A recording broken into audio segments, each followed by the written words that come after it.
Ayan, boy, pakita mo rin yan. Wala kami nilagay sa gitna. Kasi para ma-feel ng namin na sobrang luwang niya talaga at sobrang tawag dito, pwede kami mag-jogging. Yeah. Para maaliwalas tingnan. At syempre, ang pinaka gusto ko sa part ng bahay na to, ito talaga yung isa sa inuna namin na ipagawa. Ito na po yung pangarap namin na glass house. Ayan. Ayan. Ganda. Guys, bata pa lang kami, si Papa minulat na kami sa glass house na pagdating ng panahon, magkakaganyan tayo, yung walang pader, ang pader mo, mirror, aliga. Pasok tayo sa loob kahit mukha tayo nasa loob na. Santa Claus, kahit hindi na Pasko, ay patanggalin ng nanay ko kasi mahal daw. Ang paswerte daw. Ayan. So, ito yung glass house. Kung mapapansin nyo dito guys, ang unang bubungan sa inyo is yung sofa na payo na sobrang laki. The reason why na may sofa ditong malaki is hindi rin sa amin pang family. Oo, sa amin din. Pero pag sa mga bisita, lalo na kapag mga formal meeting, halimbawa na may meeting, oy, tungkol saan nyo sa stocks? O yung ganito, hindi, walang ganun talaga. Nagsismisan lang talaga kami dito. Ano talaga? At ayan, lahat si Mama namili niyan. At ito, tinan mo yung pinili. Pakita mo nga yung isang Ito yung pinili mo. aming Ang ganda na to. Pagka umaga o gabi, mag-coffee, mag-chikahan kayo, mag-marites kayo. Ang ganda, kita mo yung upuan, kakaiba ka lang marshmallow. Ayun o. Tapos o, sang ka, pwede sang light table. Tinayano ko siya sa kulay ng sofa. Yeah. Pati yung Christmas tree. At saka syempre, andyan din si Papa, may mga cabinets tayo, may aircon. At ang maganda dito, yung ilaw namin kakaiba. Ako yung halos nag-design na to. Kasi kung mapapansin nyo, ayan o, pag binuksan natin yan, alam mo yung parang sa mga showroom ng mga sasakyan. So, ganun yung feels niya. Dito rin meron din tayo ditong CR. Yan. Ay, may CR. Meron tayong CR, may cabinet. Baka gusto maglagay ng mga guest natin ng gamit. So, meron tayong CR dito. Ayan, medyo manly din yung CR dito.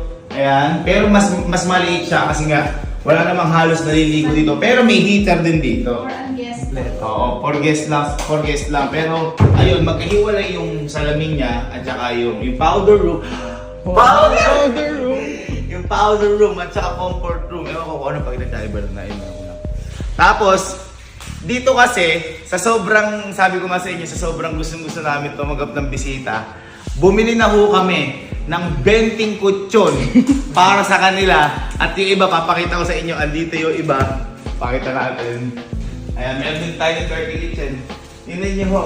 And ito ho, 1, 2, 3, 4, 5, 6, 7. Ito pa lang ho ito. At saka, ito pa pala. May nagregalo sa amin. Hindi pa man po tawag ito. Tatagal sa bahay na to, may mga nagregalo sa amin ng mga mattress, mga pillows, mga ang tawag doon, kumot. Sobrang thank you po kay Engineer Paolo B. Urbano sa X-Project Hotel Supply Depot kasi sobrang dami po nila pinadala sa amin. Thank you so much po. Halos worth kalahating milyon pataas. Halos nandoon yung pinadala nila sa amin. At ito yung mga naka-aray ko. Nakanto ako. Sakit nga. Oh, di ba di naapag na mag-store.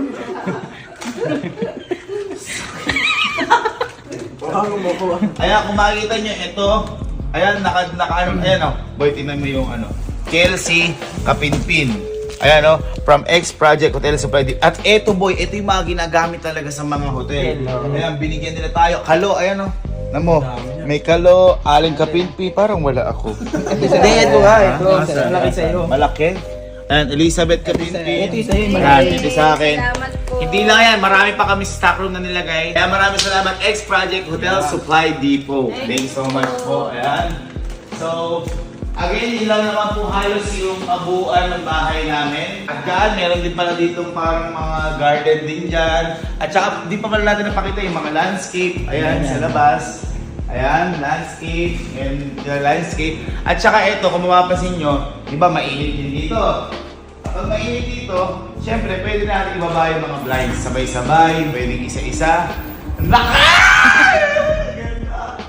Sobrang tuwan-tuwa po kami dito kasi parang nasa movie lang, para sa mga ibang bansa. Kaya Blinds up! Ganun lang. Pero wala pa Alexa, pinindot ko yun. Ayan. Mga ma'am and sir, sobrang thank you po sa inyo kasi So much po. hindi po namin inakala na mangyayari ito sa amin, sinasabi ko nga sa inyo. And at the same time, hindi namin akalain na makakapag-house tour kami. Kasi sabi ko nga po sa inyo, never sumagi sa isip namin to dahil napapanood lang po namin sa mga artista, sa mga mayayaman. Ayan, kaya maraming salamat po dahil nagawa po namin to. At sobrang saya po namin dahil nagawa namin to nang napapakita po namin sa inyo. Yan. Kasi sabi ko nga po sa inyo, hindi po lahat mangyayari to. Walang house tour, walang ganitong bahay kung hindi po dahil sa inyo. Kaya maraming salamat po sa inyo, mga mami and sir. Maraming salamat din po Lord, maraming salamat kay Papa. Maraming salamat po sa lahat. Kaya sobrang hindi po kami magsasawang magpasalamat po sa inyo dahil sa narating po namin na to. Wala po kami dito kundi po dahil sa inyo. Ano na naman ba? Oo nga, andun nga. Sorry. Ay, wow, sama. Ayan, okay na. Ayan, okay na. Beto na. Ayan, okay na. Ayun again, mga ma'am and sir, maraming salamat po sa inyo. Sobrang saya po talaga namin yun. Hindi po namin nakalain na nangyayari po ito sa buhay namin. And again, dito na po nagtatapos ang pangarap namin na House tour! Yeah!